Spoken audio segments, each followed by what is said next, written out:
Salam, hörmətli izləyicilər. Product Talks-un növbəti rubrikası ilə qarşınızdayıq. Mən özümü təqdim edim. Toğrul Xəlilov, MP şirkətində məhsul sahibiyəm. Udemy təhsil platformasında instruktoram. Eyni zamanda PMI SP, PSM1, PSPO1, Professional Agile Leadership və Professional Agile Leadership IBM sertifikatlarına sahibəm.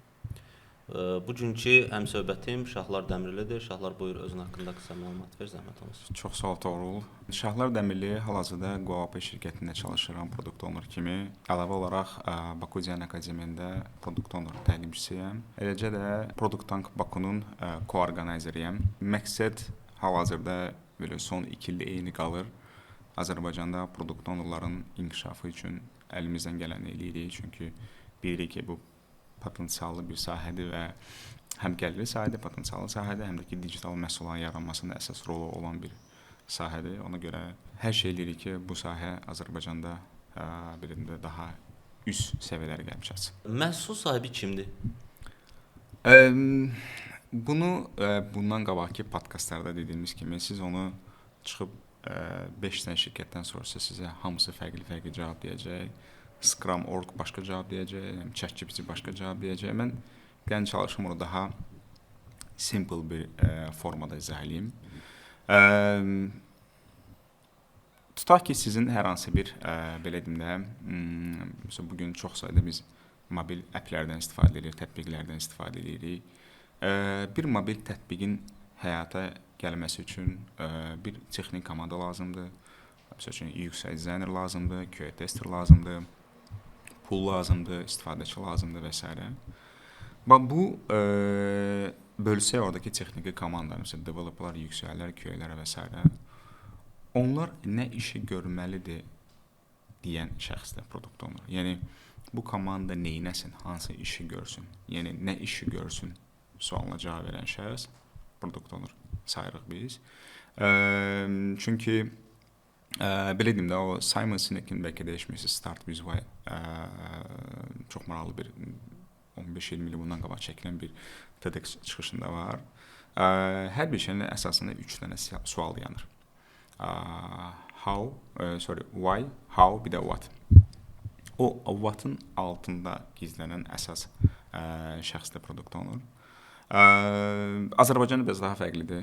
Azərbaycanda bəzi şirkətlərdə mini rəhbərdir, bəzi şirkətlərdə product managerdir. Amma görülən iş eynidir. Görülən iş odur ki, texniki komandaya düzgün tapşırıqlar verən şəxsdir. Yəni biznesdən düzgün tapşırıqları alıb texniki tapşırığı ötürən şəxsdir. Texniki komanda ötürən şəxsdir. Razıyam, amma bu əslində bəzi şirkətlərdə hansı funksiyanı yaradır? Məhsul sahibi satış komandası ilə development team arasında bir körpü rolunu oynayır və nəticədə dedicated adama çevrilir. Bu yaxınlarda onunla bağlı LinkedIn-də post paylaşmışdım və insanlar tərəfindən neqativ qarşılandı və PO hara baxır deyə bir ifadə eşidirəm. Artıq mən Waterfall-da da işləmişəm, Agile-da da işləmişəm. 8 il təcrübəm var product managementdə və hamının işlətdiyi bir dənə söz var. PO hara baxır da. Və bu hansı hallarda baş verib? Sistemdə təcili problem var, bug var, defekt var və s. və təcili hamı PO-nu axtarır, PO hara baxır. Amma əslində PO development teamlə satış, yəni stakeholder arasında bir körpüdən daha çox PO hipotezlər irəli sürən adamdır, hipotez təklif edən. Çünki adam value maximizerdir da, Scrum qayda görə. Value maximizerdir və ya biz deyirik ki, the voice of customer da, müştərinin səsidir. Onda product owner'ın qısaltması PO, yəni nəticədə bir körpü rolunu oynamırmı və nəticədə PO əsas işi olan hipotezlərdən uzaqlaşır. Gedir qalır satışla development teamin arasında. Satışdan requirementləri alır, aparır development teamə verir. Öz işindən biraz kənarlaşır sanki. Belə deyək də, yalnız satış və texnik komanda arasında olan körpü deyil. Bu körpünü biraz uzatmaq lazımdır. Daha doğrusu biraz şaxələrini artırmaq lazımdır. Eləcə də satış kimdir? Yəni yeni müştəri gəlir, yeni müştəri hər hansı bir feature istəyir. Satış komandası görür ki, bu feature bizdə yoxdur, olsa biz nə bilim bunu $10,000 satarıq. Tez bunu product owner ötürür ki, bunu eləməyə lazımdır. Amma biraz yanlış belə deyim də yanaşmadır bu ki, biz product ownerlar ancaq satışdan bir requirement götürürük. Təbii ki, requirement götürülmüş şəxslərdən biri də satışdır. Amma burada o körpülər biraz daha çoxdur. Yəni körpülər texnik komanda dediyimiz kimi var. Satış, belə deyim də, satışı biraz ümumiləşdirsək, daha çox tələblər nədir? o kanal var. Yəni ora aiddir həm satış, həm marketinq, həm məsəl üçün call center, hara ki müraciətlər gəlir. Yəni o müraciətlər gələn bir hovuz kimi düşünək. Bax, körpülərdən biri odur. Biri məhsul özüdür. Çünki bu daima canlı bir orqanizm kimi inkişaf eləyir. Bir dənə də əsas körpülərdən biri stakeholderlardır, yəni rəhbərlikdir. Çünki biraz səhv anlaşım var da bazarda ki, məhsul sənətsə nə istəsən eləyə bilərsən, amma ki bu qədər də rahat deyilmir də. Yəni məsələn bəzi deyimlər var ki, PO mini CEO-dur və s. Yəni bir vaxt çox pis qaz verildi produkt onlara. Və kimdə ürəyi nə istəyirdi eləyirdi, heç baxmırdı, soruşmurdu, nə bilim, heç kim ürəyini almırdı. Çünki qazı veriblər axı sən CEO-san. Budur ki, okey də zordur, onda mən nə istəyirəm eləyirəm. Və belə çox məhsulların belə biraz pis vəziyyətdə qoydular. Amma yox, sən misal üçün satışdan bir hər hansı bir müraciət gəlir. Baxırsan ki, bunu mən eləsəm hansısa bir X balaca bir şirkətə bir satış eləyəcək. Amma call center-dan deyir ki, bizim çox böyük bir müştərimiz var. Onlara belə bir problemi var.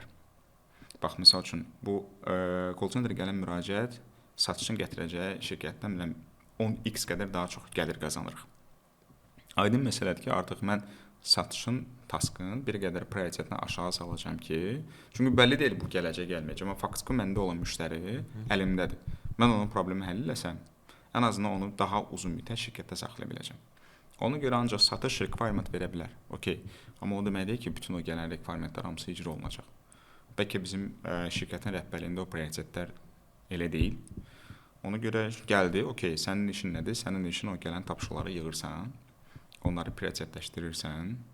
Bunu daha yaxşı olar ki, rəhbərliyin də fikrini alasan ki, hər şey düzmü gedir. Bəlkə onların planı biraz daha fərqlidir.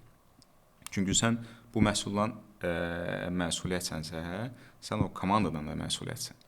Çünki komanda hər hansı bir ora bir pul xərclənir və ciddi pullar xərclənir. Development cost, yəni çox bahalı bir resursdur. Sən ora müəyyən bir pul xərclədirsən və sonda sənin verdiyin qərar yanlışdırsa, sən şirkətin pulunu boşuna xərcləmiş olursan. Azım. Okay, ona görə salesdir, marketinqdir, supportdur, bunlardan gələn müraciətləri sadəcə prioritetləşdirmək lazımdır. Bilmək lazımdır ki, hansını indi, hansını sonra, hansını ümumiyyətlə eləmək lazım deyil. Bu işi görən şəxs PO-dur. Amma satışdan ancaq gəlsin, mən onu ötürüm komandaya da mənim nə ehtiyac var elə satış birbaşa ötürsün də komanda. Birbaşa ötürsün. Çünki yanlış anlaşılmalardan biri odur. Hətta bəzi məhsul sahibləri var ki, yeni başlayanlar xüsusilə, onların beynində onların məhsul sahibi budur. Gəldi, requirementləri topladı, priority verdi və komandaya dedi ki, gedin bu işləri görün və hansı ki, özü heç bir təşəbbüs göstərməz, heç bir hipotez nəşdir. Məsələn, PO, qlobaldakı PO necə işləyir? Data analitiklə bir yerdə otururlar, müştərilərin o təkrarlanan davranışlarını test edirlər və nəticədə analiz edirlər və görürlər ki, məsələn, bu personanın falan ehtiyacı var. Bu olmaya da bilər də, bu hipotezdə gedəcək, measurement eləyəcək, o eksperiment loop əsasında. Bunu çox təəssüf ki, çoxsu bilmir və çoxsu da requirementlər o qədər çox olur ki, ayrı departamentdən, xüsusilə rəhbərlikdən və adam özü heç bir təşəbbüs göstərə bilmir. Və biz gedib bu günləri yeni başlayan məsələn məhsul sahiblərinə desək ki, sən hansısa hipotez üzərində işləməlisən, bu data analitiklə bir yerdə satışın artırılması ola bilər, bu product designerlə bir yerdə hansısa user friendly solution ola bilər ki, vacib deyil də satışın artırılması olsun. Sən bunu oturub işləməlisən, sən oturub usability testinglərdən çıxan nəticələrə əsasən qərar verməlisən ki, bu button sağda olsa daha nə bilim user friendly olacaq. Amma bunu eləmir PO-lar, indiki PO. PO daha çox nəyin üzərində fokuslanıb, rəhbərlikdən və satışdan, nə bilim, marketinqdən gələn requirementlər toplayım, development teamə deyim və nəticədə review eləyim ki, bu sprint ərzində filan işləri gördük də. Amma əsas işindən sanki aralanmış, uzaqlaşmış olur. Belə deyək də, əslində reallıq odur. Reallıq odur ki, misal üçün bir çox şirkətləri götürsək, misal üçün hipotezə falan getmə, UX research eləyimlə fokus qrup, bunlar kitab üzrə düzgündür, amma realda belə deyil. Niyə belə deyil? Misal üçün bunlar hamısı yazılıb bir neçə illər bundan qabaq. Harda ki, digital dünya bu qədər inkişaf eləmirdi. Amma hal-hazırda sürət həddindən artıq yüksəkdir. Yəni bugün artıq şirkətlər bir-birinə baxır ki, kim nə çıxartdı, tez mən onu çıxardım. Niyə? Çünki artıq bugün şirkəti belə deyim də artıq monopolistik yanaşmalar artıq itib, artıq hansı şirkətin məhsulu daha rahatsa, müştəri öz onu seçir. və hansısa bir X şirkət gəlib daha yaxşı bir məhsul ortaya çıxardırsa, birmənalı olaraq şirkət bazarın çox böyük bir payını çox rahat şəkildə götürə bilər. Niyə? Çünki buna yekun qərar verən şəxs müştəridir. Və bu yanaşma dəyişdi deyənə, artıq söz sahibi müştərilər olmağa başladı deyənə, artıq şirkətlər də bir-birindən biraz cırmaqlaşmağa başladı. Kim daha yaxşı, mən daha yaxşı eləyim. Ona görə bəzən reallıqda belə olur ki, səni heç nəinki usability testi, bəzən heç düzəməlli test eləməyə belə vaxtın qalmır. Məsələn, açın Azərbaycandakı demək olar ki, bir çox app'in də adını çəkməyim. İstənilən hamısında bir minimum 20-30 dənə bug taparsın. Niyə? Çünki rəhbərlik presləyib, dava test çıxart, QA testlərə mən okey verirəm, çıxart biz birinci olaq. Bu götürsə heç bir o Scrum, Agile qaydaları, hamısının qaydasını ziddir. Amma nəticədə nə olur? Onlar çıxardırlar, böyük müştəri bir kütləsi götürürlər, pul qazanırlar, deyirlər ki, əla. Və o produkt onu rəhbərin gözündə daha top produkt olurdu. Və həmin halda məsəl üçün rəhbər desə ki, son atıran bu ayın 15-nə qədər çıxmalı. Sən desən ki, yox, hələ mən bir həftə lazımdır ki, mən gedim bunun marketinq araşdırım falan o görüm həqiqətən bizə lazımdır. O deyəcək ki, qardaş, sən eləmirsən, başqasına verəcəm eləsin. Bu reallıqdır. Biz bunu artıq uzun müddətdə qəbul eləmişik. O tip şirkətlərə əslində inkişaf daha çoxdur. Niyə? Çünki sən daima bir drive-ın içindəsən. Sənə daima tapşırıqlar gəlir və daima sən onu icra etməlisən. Və çünki əslində belə baxsaq, məsəl üçün bugün hansı şirkətlər survive eləyə bilir, bazarda qala bilir? Çevik şirkətlər, hansı ki vaxtında düzgün qərarlar qəbul edir, hansı ki rəhbərlik daha çox düzgün qərarlar qəbul edir ki, biz nə eləməliyik, niyə eləməliyik biz bunu? Və sənin də oradakı işin o olur ki, əla, mən bildim nə eləmək lazımdır. Mən onu çox sürət şəkildə deliver eləyəcəm. Artıq mən o sürət şəkildə yüksəllə çəkəcəm, komanda düzgün götürəcəm, texnik tapşırığı hazırlayacağam. Deyirəm vaxtlara mən onu tam ən azından bir 95% baksız bazara çıxardacağam. Və bu PO-lar hal-hazırda daha tələbli PO-lardır. Niyə? Çünki artıq şirkətlər nə istədiyini bilirlər. Bir çox halda. Amma belə bir reallıq da var ki, şirkətdən şirkətə də fərq var. Misal üçün, götürək yenə Azərbaycanın top şirkətləri, məsəl üçün bank sektoru olsun, telekom sektoru olsun, əsas, yəni Agile-la ən çox inkişaf eləmiş şeylər budur. X bankı götürsək, orada elə məhsullar var ki, rəhbərliyin əsas prioritetindədir. O məhsullar şirkətə çox ciddi pul qazandırır. Və top 1-dir, yəni bu məhsul. Bir də var X bir də məhsul, hansı ki, nə bilim, daxili bir kommunikasiya üçün nəzərdə tutulmuş bir məhsul, heç kimin də marağında deyil. İndi birinci məhsulda product owner o şəxsdir ki, düzgün kommunikasiya qura bilir rəhbərliyinə və komandayla və satışla, marketinqlə və sürətli şəkildə o istənilən nəsə onu çıxarda bilir. Və artıq onun hər hansı bir public test eləməyə, nə bilim, A/B test eləməyə, hansı bir o nəzəriyyələri analiz eləməyə vaxtı olmur. O eləyir, şirkət pul qazanır, sən əlasən. Amma digər şirkətin başqa bir məhsul sahibi, hansı ki internal bir məhsula baxır, bunun vaxtı boldur. Bu ildə eləcək 3 dənə feature. Aydın məsələdir ki, bu gedəcək, nə bilim, araşdıracaq, usability test eləyəcək, nə yüksək, focus qrup çağıracaq, A/B test eləyəcək, hər hansı bir feature-ni 3 ay buraxacaq. İndi işləyəcək, işləməyəcək artıq başqa sualdır. Eyni şirkətə görə ki, 2 dənə PO var. Amma soruşsaz ki, hansı tələb bugün çoxdur? Birinci PO. Əlbəttə ki, birinci PO. Niyə? Çatdırır. Deliver eləyir. Bax, budur vacib olan. Və rəhbərliyin də gözündə ən çox bonus alan da odur, ən çox maaş alan da odur, ən çox promotion kazanan da odur. Bu isə reallıqdır. Bu reallığını qaça bilmir. Çünki sən nə qədər desən ki, product owner qədər sən maaşlı işləyən bir şəxssən. Şirkət sənin deyil. Sənin çox bomba bir ideyan ola bilər, çox qəşəng vision ola bilər. Təbii ki, bu olacaqdır zaten işin içində olandan sonra. Amma şirkətin də axının bilməlisən də hara gedir. Okay, bəs stakeholder management niyə yarandı birdən-birə? Niyə? Çünki hərə ağlına nə gəldi, istədiyini eləməməlidir. İl başlayır, şirkət rəhbəri artıq strategiyanı müəyyən eləyir. Bilir ki, biz hara gedirik və niyə gedirik. Artıq mən bir məhsul sahibi başa düşürəm ki, okey, Şirkətin bu A nöqtəsindən B nöqtəsinə çatmalıdır ilin sonuna qədər. Mənim isə payım, misal üçün də atıram, bunu bir maşın kimi düşünsək, mən bunun soyutma sisteminə baxıram. Bu məndədir məhsul olaraq. Həmin artıq belə eləməliyəm ki, soyutma sistemi dayanmadan işləsin. Soyutma sistemi nə bilim sunla da işləsin misal üçün. Yəni maksimum elə eləməliyəm ki, məndən nə asılıdır bu B nöqtəyə çatmaq üçün bu, mən buna ən yaxşısını verməliyəm. Çünki soyutma sisteminin necə işlədiyini mən daha yaxşı bilirəm. Kimsə təkərə baxır, kimsə motora baxır, kimsə korobkaya baxır, kimsə salona baxır, hər bir şeyə baxır və biz də hərəmiz öz məhsulumuza görə o B nöqtəsinə çatmaq üçün maksimum nələr etməliyik çox yaxşı bilirik. Və onları da təklif eləməliyik, prioritetləşdirməliyik, sürət şəkildə çatdırmalıyıq. Növbəti mövzunu müzakirə eləmək istəyirəm səndən.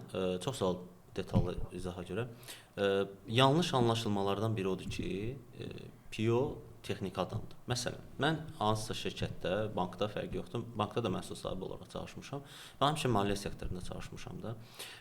Ümumi təcrübəmin 8 ili məhz maliyyə sektorunda məhsulların idarə olunması ilə bağlıdır. Mən məhsul sahibiyəm.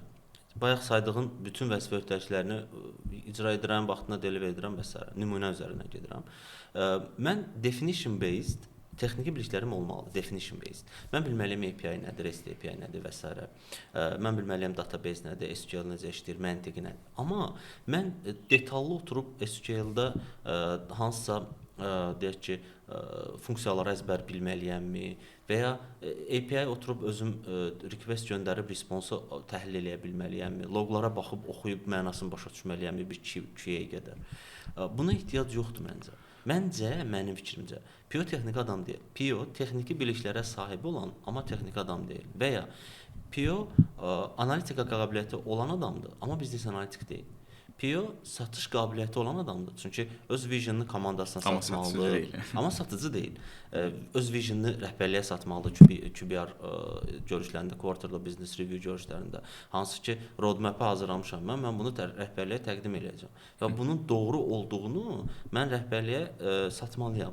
Mənim satış qabiliyyətim olmalıdır. Amma mən satıcı da deyiləm.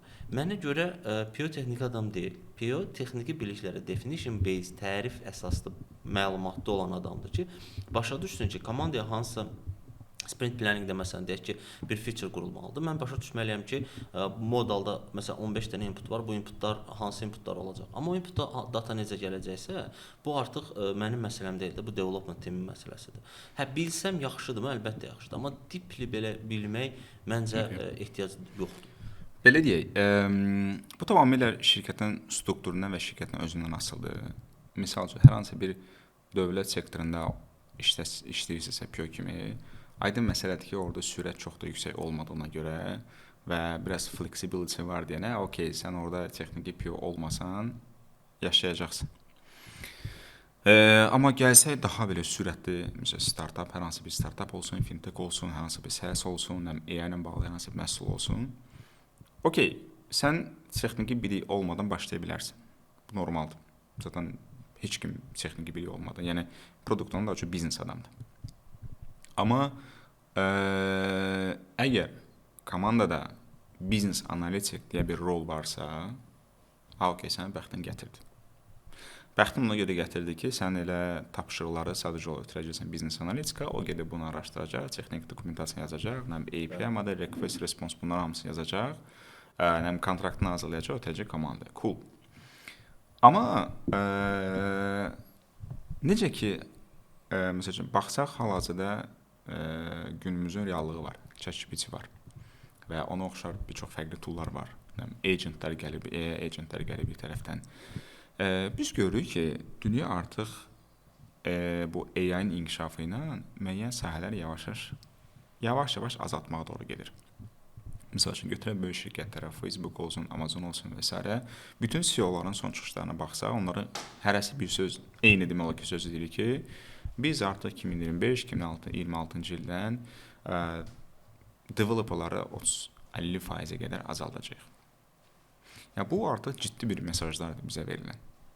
Yəni, artıq təsəvvür edin ki, illərlə siz development öyrənmişsiniz, 10 ildə development, yəni Java-da yazırsınız və gündən bir günə məsəl üçün kursor app çıxır.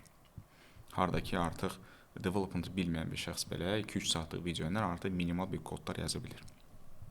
Bu reallıqdır. Qəbul etməliyik ki, təhlükə kimi deməyək, sadəcə olaraq çox böyük bir güc yaranır da AI tərəfdən və artıq bəzilərinin belə deyim də karyerasına təsir göstərir. Bu aydın məsələdir ki, PO-dan da yan keçməyəcək.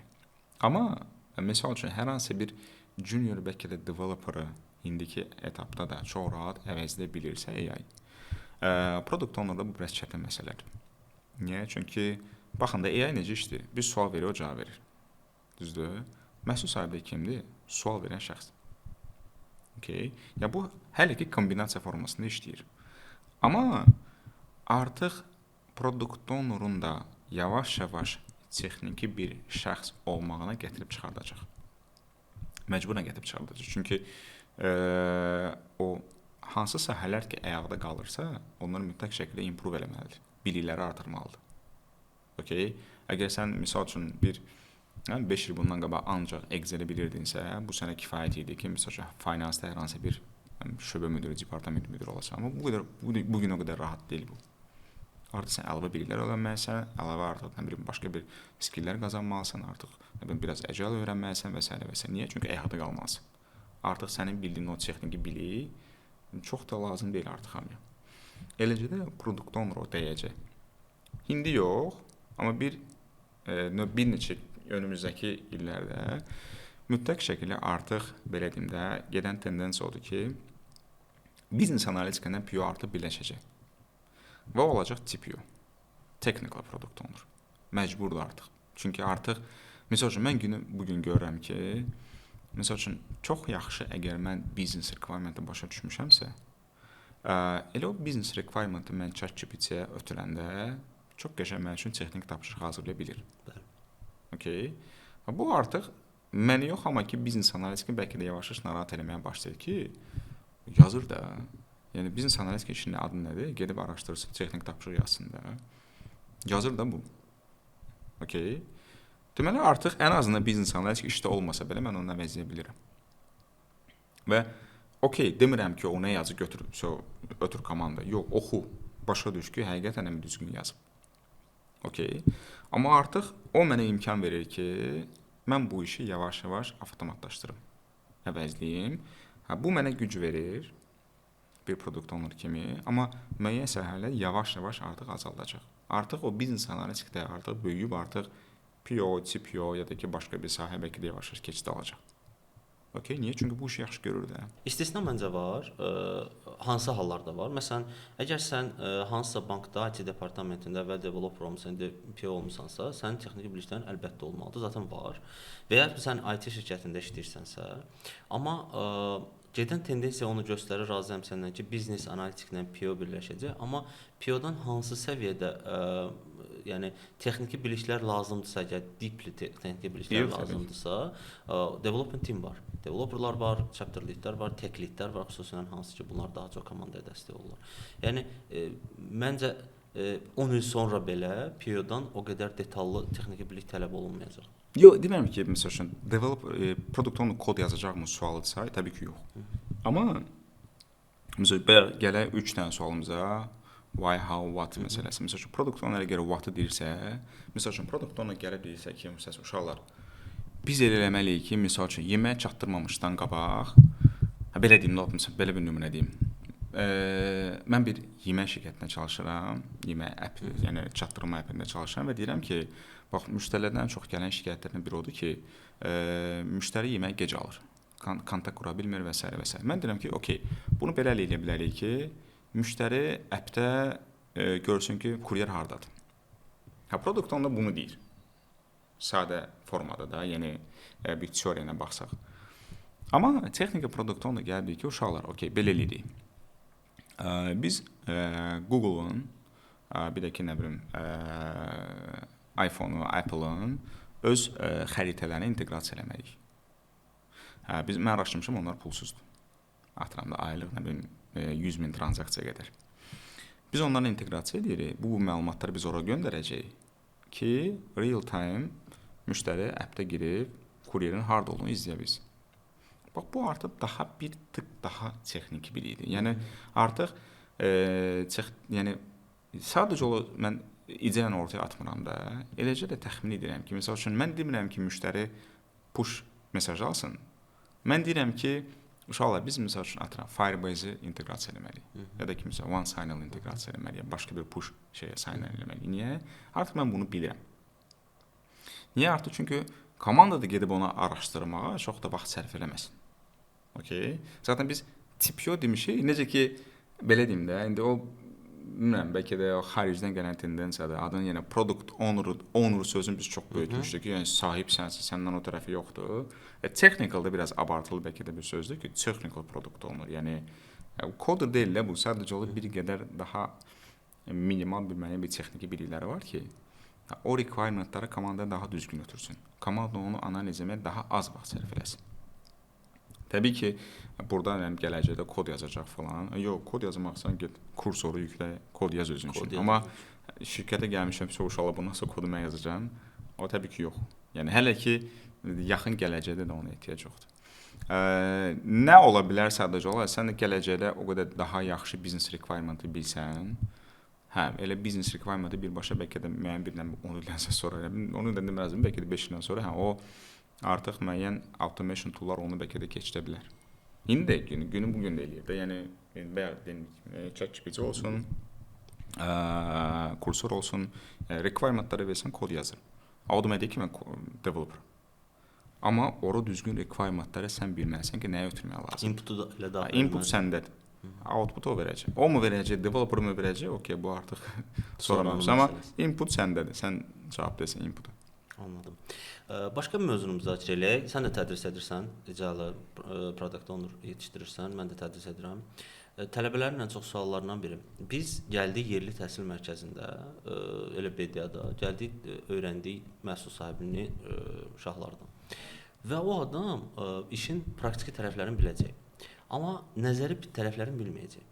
Məsələn, mən məhsul sahibləri tanıyıram ki, adam heç vaxt evidence-based qaydı, management qaydı oxumayıb. Heç vaxt oxumayıb.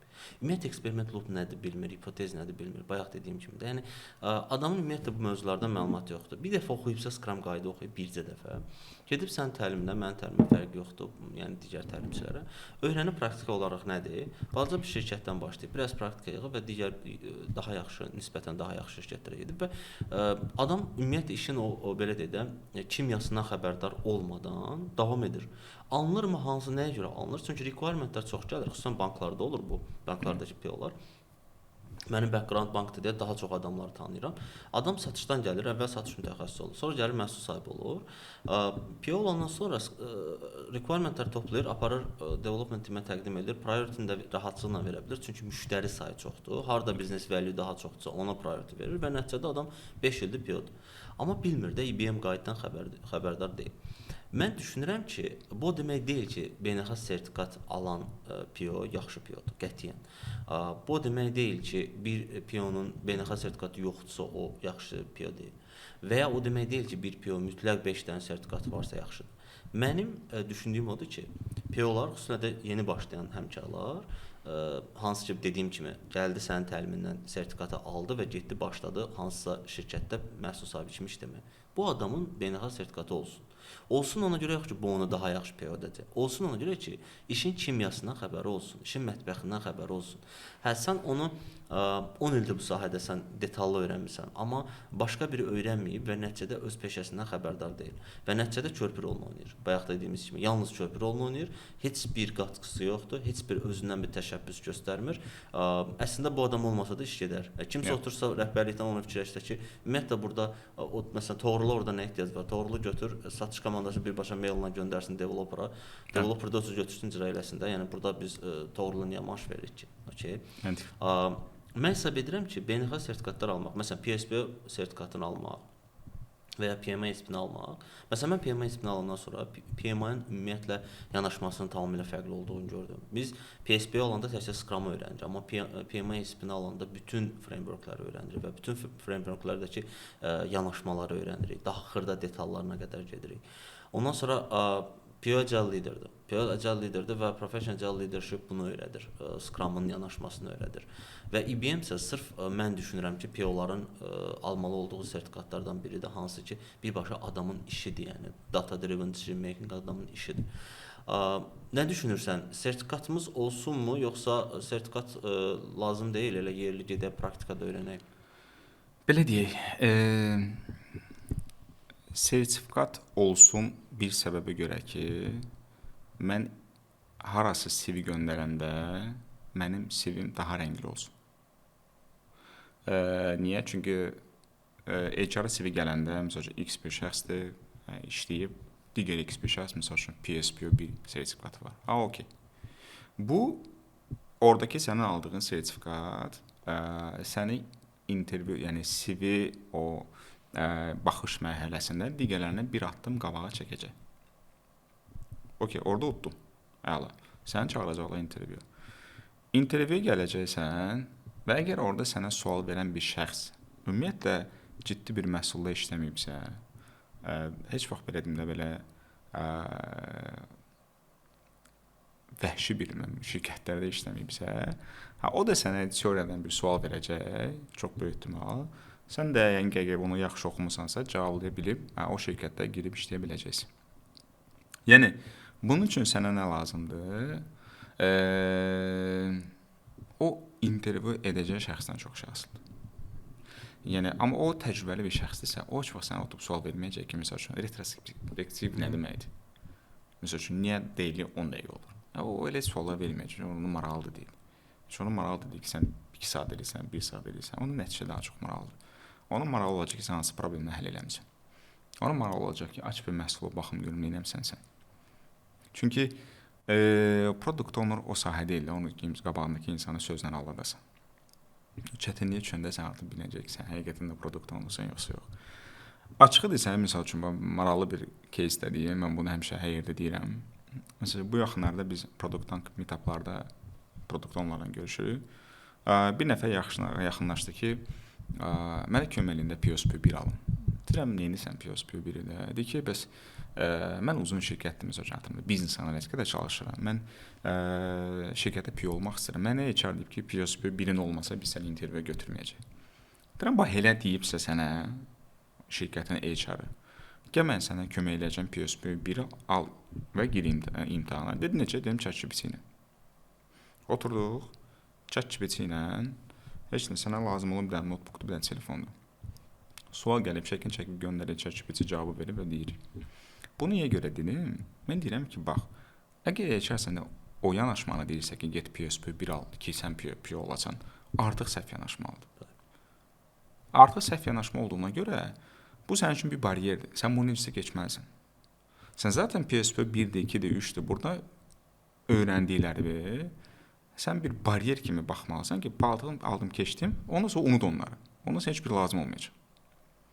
Çünki bütün o sertifikatlar sənə suda üzməyi prosto bir teoriyada izah edir. Ki, sən mücə sol ələ batmalısan, sağ arxada, sonra sağ qabağa gətirməlisən, başın sağ tərəfə əyilməlidir, sən oradan ağızla nəfəs almalısan, burunla. Amma suyun içinə girəndə su biraz soyuq olanda sən sırası özü itirib sudur qatacaqsan. Okay? Yəni, okey, intervyunu keçmək üçün, hər hansı bir promotion almaq üçün, hansısa bir ilk şirkətə görüşə gedə bilmək üçün, yəni bir level up eləmək üçün, sertifikat sənin üçün həmin an üçün yaxşı bir bilet ola bilər. Amma oradakı biliklərin heç biri demək ki, 99% sənə lazım olmayacaq.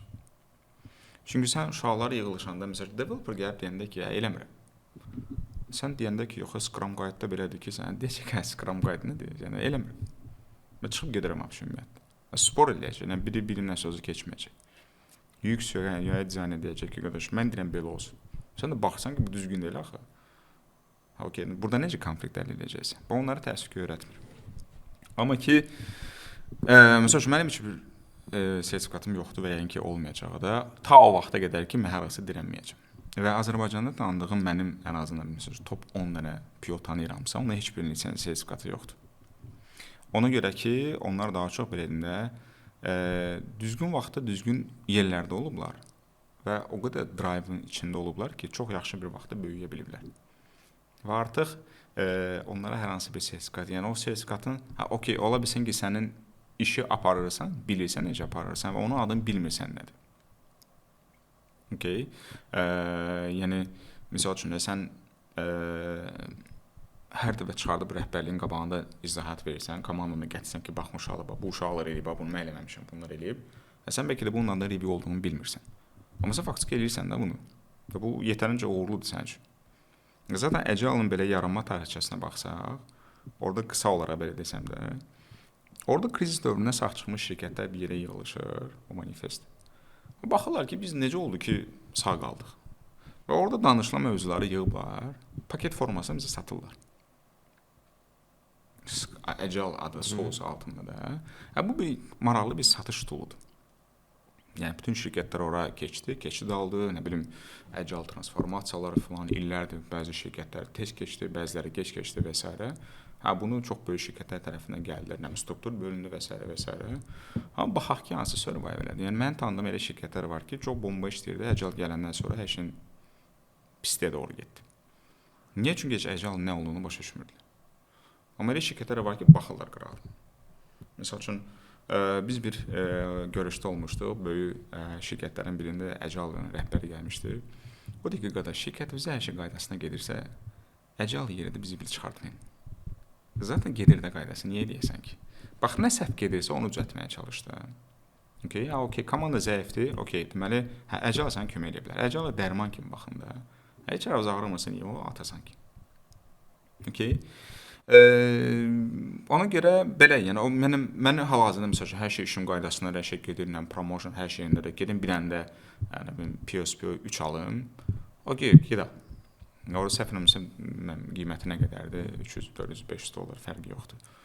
Amma elə bir ki, ömür boyu Azərbaycanda yaşayacaqsan, ömür boyu Azərbaycan şirkətinə, Azərbaycanlılarına işləyəcəksən və sənə IELTS 8 sertifikatın var.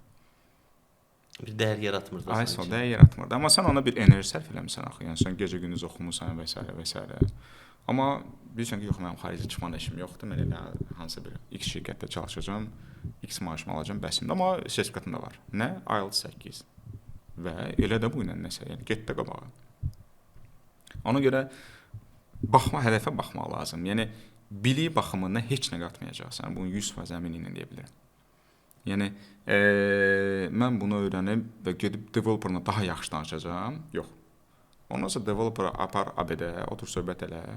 O sənə konkret deyəcək nə etmək lazımdır. O necə danışmaq lazımdır. Yaxşı mövzuya toxundun. Developera apar nahara və orada müzakirə elə. Mən həmişə özümdə fikirləşirəm ki, ümumiyyətlə yaxşı developer necə olmalıdır? Yaxşı developer əslində yaxşı developer necə olmalıdır? Məncə. Bəlkə səhv düşünürəmsə müzakirə eləyək. Yaxşı developer biznesi başa düşən olmalıdır. Business requirement-ı və biznes prosesi başa düşən olmalıdır. Hər şey input, output kimi baxan olmamalıdır. Məsələn, təcrübəmdə deyim. İşlədiyim iş yerlərindən birində front-end developer bir ildən sonra, bax, bir ildir software qurulur. Adam orada front-end developer kimi işləyir. Bir ildən sonra mənə verdiyi sual oldu ki, ümumiyyətlə bu məhsul nədir? Mən bir il ərzində planningdə danışmışam. Hər sprint 2 həftəlik sprint 2 dəfə refinement olur və şirkət o bütün Agile-ın eventlərin hamısını yəni A to Z tətbiq edən şirkətdir. Və adam mənə deyir ki, ümumiyyətlə bu məhsul nədir? Yəni mən özə görüşlərdə çox uzun danışanam, sprint planningdə, refinementdə çox detallı, hətta biraz o qayda sevən adamam deyə şeylə danışıram. Məsələn, bu user story-nin yaratdığı dəyər budur. Əgər olmasaydı nə baş verəcəkdi? Ona qədər getmişəm. Adam bir ildən sonra deyim, mən ürəyimin yapartdadırsan da, bir ildən sonra bu sualı mən niyə verirsən ki, bu məhsul nədir də? Yəni, PO-ya bu sualı vermək... Bezi vardı, yəni, yorulub. Çünki o bizə nəyə görə? O araşdırmaya baxıb, bu modala, batına klik eləsə modala açılacaq, orada 10 dənə input var. O input niyə var? O olmasaydı nə baş verəcəkdi? O onu bilmir və bilmək də istəmir. Developer, xüsusilə də backend developer olmaq çox çətindir. Yəni, front-endlə müqayisədə daha çətindir. Məncə, ümumiyyətlə, development timin içərisində ən çətin iş backend developerdir. Arxitektur baxımından biraz. Arxitektur baxımından bəli, çox çətindir və bunu çox az adam bacarır. Yəni, bu demək deyil ki, yeni başlayanlara əstəğfurullah pis deyirəm, yox, amma yeni başlayan da çox yaxşı. Məsələn, nümunə göstərə bilərəm ki, işlədiyim şirkətdə adam Gen Z-dir, Z Generation'dır bir banklardan birindən bir görüşə getmişik və özüm sakit durdum, görüm nə edəcək də. Adamın 22-23 yaşı var. Bir təqdimat elədi. Sən 15 ilin korporativ satış mütəxəssisi deyilsən də, sənin 20 yaşın var. Sən nə vaxt öyrəndin də bunu? Adam biznesi və biznes prosesi o qədər gözəl başa düşüb ki, ona görə də onunla işləmək çox rahatdır piyon üçün. Mənə görə developer, yoxsa da backend developer elə olmalıdır ki, o biznes prosesi çox yaxşı başa düşsün. Hədəf kütləni çox yaxşı tanısın. Kod yazmaqla bərabər, yəni sən .NET-də ya da Java-da çox yaxşı yazırsan, amma sən biznes prosesi başa düşmürsən. Ümumiyyətlə bunu niyə edirik? Yəni bu məhsul niyə qurulur? Bu feature niyə qurulur? Bunu başa düşmürsən və sadəcə hər şey input-output üçün baxsan, nəticədə bug yarananda da nəyi harda düzəldəcəyini bilmirsən. Və xüsusilə elə developerla işləmək rahatdır ona görə ki, o adamlar mən nə dediyimi çox yaxşı başa düşürlər, nəinki digərləri də. Nə düşünürsən? Developerın biznes, bayaq dedik ki, PO-nun texniki bilikləri hansı səviyyədə olmalıdır? Developerın biznes bilikləri hansı səviyyədə olmalıdır? Məsələn, yaxşı pointdir ki, məsələn, developer biznes bilməlidirmi? Təcrübəyə baxar da, məsəl üçün bir developerin inkişafı necə gedir? Məsələn, onların hədəfi çatacaq ən pik nöqtə nədir? Məsələn, CTO olmaq ya da solution architector olmaq, head of engineering olmaq və s. Yəni biraz daha çox managerial və head positionlar. Bizim komandada bizim ən yaxşı developerlar o developerlardır ki, onlar mən bunu niyə eləyəcəyimi heç vaxt mənə spor eləmir. Çünki onlar bilirlər ki, mən komanda qəbul edirəm, uşaqlar bu lazımdır. Onlar başa düşürlər ki, bu lazımdır. Okay? Onlar necədə həmişə düzgün suallar verirlər. Misal üçün, deyirlər ki, okey, bunu sən bizdən istəyirsən, əla, okey, biz eləyirik. Amma bir iki, misal üçün, bu olacaq kəfdir. Amma daha yaxşı solution var. Elə eləyə bilərik, misal üçün, bu 4 gün olsun. Amma başlayıram ki, okey, daha məntiqlidir. Yəni, biz çox şey istəmişik burada, bunu azalda bilərik. Və bunu azalsa biz bazara daha sürətli çıxa bilərik. Yəni, QA-yə bizim daha çox vaxtımız qalar və s. Görürəm ki, bu adam düşünür. Yəni, məhsulu keyr eləyir. Düşünür ki, məhsul daha yaxşı olsun. Yəni, çünki onun üçün bir adda, sabah gün o da promotion almaq üçün də başqa şirkətə gedən deyir ki, bu məhsulu mən yaratmışam və çox əla da məhsuldur, hamı istifadə edir, hamı həbbidir və s. Amma yox, misal üçün, developera nəsə deyirsən, gedib eləyir, heç nə soruşmur, taskda nəsə yoxdur, yadından çıxıb, söz səhv yazılıb, o da baxmayıb, göndərib, test edirsən, bug çıxır, təzədən göndərirsən, o səni yorur. Yəni, vaxtımı alır da. Yəni, sənə ən azından bir vaxtda bir sürət qazandıran developerlar daha dəyərli olur. Bunlar isə əksəriyyəti, o biznesi demirəm ki, bilən, ən azından keyr eləyən. Ki, bax, burada belə yazmışsınız, amma burada səhvdir. Məsəl üçün, developer deyir ki, bax, sən orada sözü belə yazmırsan, amma o söz səhv yazılıb. Mən gördüm, sən dəyiş onu, mən düzgünü yazım. Bu mənim üçün daha dəyərli bir feedbackdir. Niyə? Çünki sürətdən okeydir, görməmişəm, biraz hərf səhv olub. Onu deyirlərsə, deməli, işinə də, mənə də, məhsula da keyr eləyirlər. 2 dəfə işi görməyək. Və həmin adamlarda, misal üçün biz baxsaq da, o elə qalxan uşaqlar da, solution architectora qədər və s. Elə onlar biznesi daha yaxşı bilən uşaqlar olur. O arxitektur belə daha böyük qərarlar qəbul edən uşaqlar. Amma həmən tapşırığı verəcəm, sən də eləyib mənə onu atacaqsan. Okey, bu da işləyir. Mən demirəm ki, bu işləmir. Yəni, misal üçün, bizdə Azərbaycan developeri və xarici ölkələrin developerları var. Nisbətən o keyri biz Azərbaycanın developerdən daha çox görürük. Nəinki digərlərinə. Digərləri deyir ki, qardaş, mənə requirementları ver, mən bunu sən 2 günə verəcəm. Səhv verirsən, səhv eləyəcəm. O çox da onu keyr eləmir. Okay, amma backenddə razıyam ki, daha çox keyr eləyirlər və elə tipli uşaqlar daha yaxşı qabağa gedə bilirlər təcrübədə. Onlar çox yaxşı vəzifələrə gedirlər əvvəl-axır. Ona görə mütləqdir, indi düzgün olmazdı, amma ki, biznesi ən azından biraz keyr eləməlidir. Başa düşməlidir ki, nə olsa daha yaxşı olar bu məhsul üçün, şirkət üçün. Başa düşürəm. Başqa bir mövzunu müzakirə eləmək istəyirəm səndən. Mən hesab edirəm ki, yaxşı məhsul sahibi kimdir? Startapçıdır da, şirkət daxilində bir startapçıdır. Mən hesab edirəm ki, istisnalar var, texniki məhsullarda istisna var, amma əsasən belə yanaşmaq olar da ki, şirkət daxilində bir startap qurulur və startapçıda ona bir komanda resurs ayrılıb və məhsulu inkişaf elətdirir. Mən hesab edirəm ki, yaxşı məhsul sahibi o məhsul sahibidir ki, o bir məhsul qursun, öz işlədiyi şirkətlə paralel olaraq hansısa bir startap qursun və o startapa investisiya cəlb eləsin. Məsələn, mənə görə şəxsi fikrimdir. Azərbaycanın ən yaxşı məhsul sahibi sən sualını versən, məncə Azərbaycanın ən yaxşı məhsulu Adil Qasımovdur. Məhsul sahibi Adil Qasımovdur. Əvvəl eyni bankda bir yerdə məhsul sahibi işləmişik. Adam bilməyənlər üçün deyim, Push-Oduz mobil tətbiqinin qurucusudur. Yes. Azərbaycan, Qazaxıstan, Özbəkistanda fəaliyyət göstərir, investisiya cəlb edib.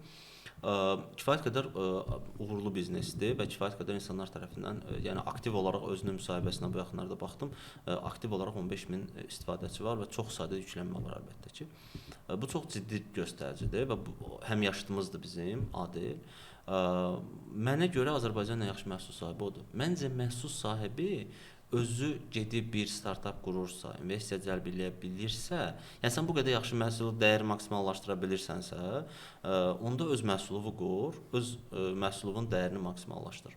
Nə düşünürsən? Doğrudanmı məhsul sahibi yaxşı startapçı olmalıdır? Biraz açıq razı deyiləm o baxımdan ki, startapçı kimdir? Yəni entrepreneur nəzərə tutulur da biz investisiya cəlb edən məsələ. Nə qədər Azərbaycanda uğurlu startap var? Çox azdır. Amma Azərbaycanda çox uğurlu məhsul sahibləri var. Məsəl üçün xaricdə işləyən çox uğurlu Azərbaycanlı məhsul sahibləri var, hansı ki top leveldadır və çox yaxşıdır, çox qəşəng maaş alırlar. Yəni startap biz baxsaq, məsəl üçün mən 10 il bundan qabaq da eyni adamlar etsə, indi də 1-2 nəfər dəyişib başqa adamlardır, amma onlar bilirlər məhsul necə yaratmaq lazımdır ilk etaplarda, amma onlar daha çox girişimci adamlardılar. Onlar texniki adam bəlkə də deyirlər. Onlar bilirlər ki, necə əlaqə qurmaq lazımdır, necə satış eləmək lazımdır və s. Yəni daha çox satış biliyin olmalıdır ki, sən bəlkə də daha uğurlu startapçı olasan. Niyə? Çünki məsəl üçün ən uğurlu startaplara baxsaq, onlar o startaplar ki, birinci ideyanı sata bilirlər və yaxud da ki, MVP səviyyəsində sata bilirlər. Satış olandan sonra artıq bunu yavaş-yavaş artırırlar, məhsul böyüdürlər, sonradan daha bir vaxtdan sonra PO cəlb edirlər və s. və s. Yəni PO mütləqcə ki, gedib startapçı olmalıdır və bu onun uğur göstəricisidir. Yox, ona razı deyiləm. Təbii ki, gedib eləsən nə gözəl. Amma bunu meyyər kimi götürmək səhvdir də. Necə ki, bayaq dediyim kimi də PO-ya CEO dedi, qaz verdi, sonra yığışdıranmədik. İndi də girişim, bax, PO hər hansı bir startapda işləyib çox yaxşı qalxa bilər. Niyə? Çünki startap daha belə crazy yerlərdə, daha dəlixanadır və sən orada çox iş görürsən. Bu sənin inkişafın üçün əvəzsiz bir rol olacaq. Sənin içinə biraz girişimcilik, satış, marketinq hissləri varsa və o skillləri varsa, sən inkişaf etdin, bəlkə gedib öz startapı açacaqsan. Amma sən burada product owner kimi yox, həm startapçı kimi uğurlu oldun. Bu da başqa bir sahədir. Yəni product owner başqa bir sahədir. Product owner daha çox o belə deyim də ideyanı customer'a çevirir. Okay? O isə o ideyanı sata bilir. Yəni daha backgroundda daha lazım olan, yəni yenə deyirəm, başlayıb getdin sən nə gözəl.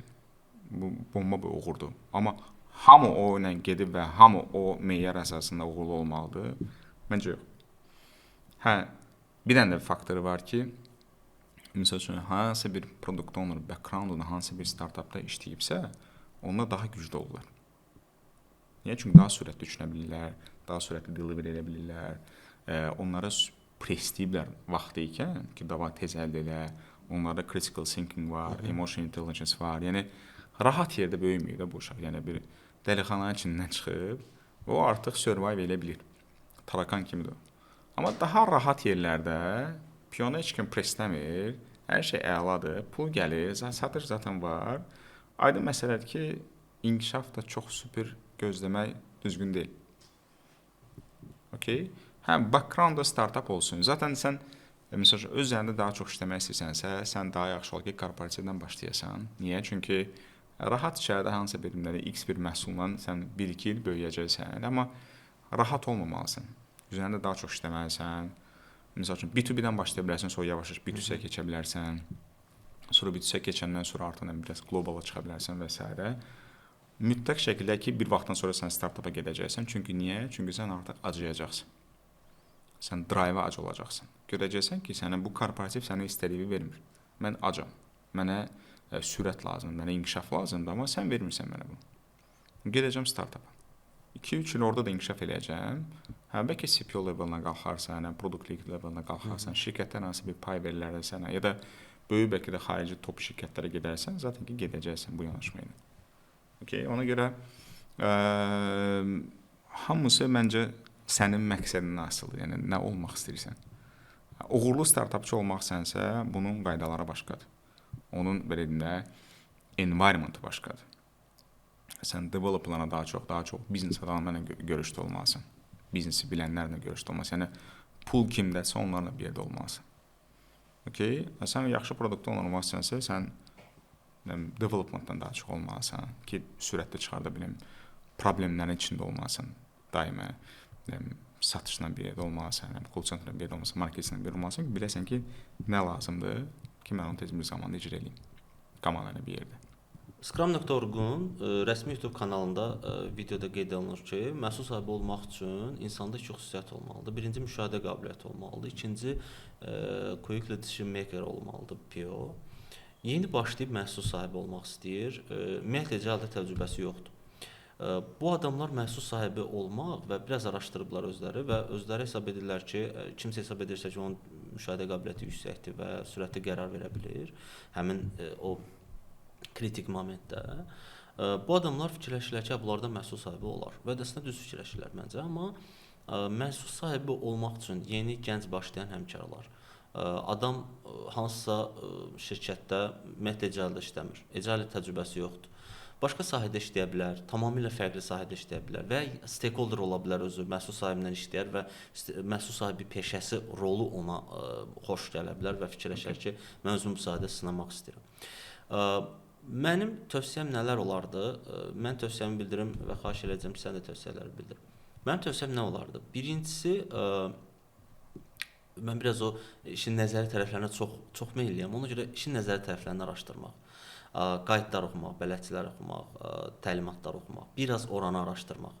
Çünki əgər onları oxuduqdan sonra və tam mənimsədikdən sonra bütün YouTube-da olan videolar, yəni qısa videolar, izahlar və s. başa düşəndən sonra ki, bu adam nə iş görür, ondan sonra hansısa yerli təlimlərdə gedib iştirak eləməyi tövsiyə edirəm ki, getsin yerində praktiki olaraq məhsul sahibi, bu gün hansısa şirkətdə məhsul sahibi olan adamdan məhsul sahibi nə iş görür, gün ərzində səhər 9 adam iş başladı, nə iş görəcək bu adam, onu başa düşsün.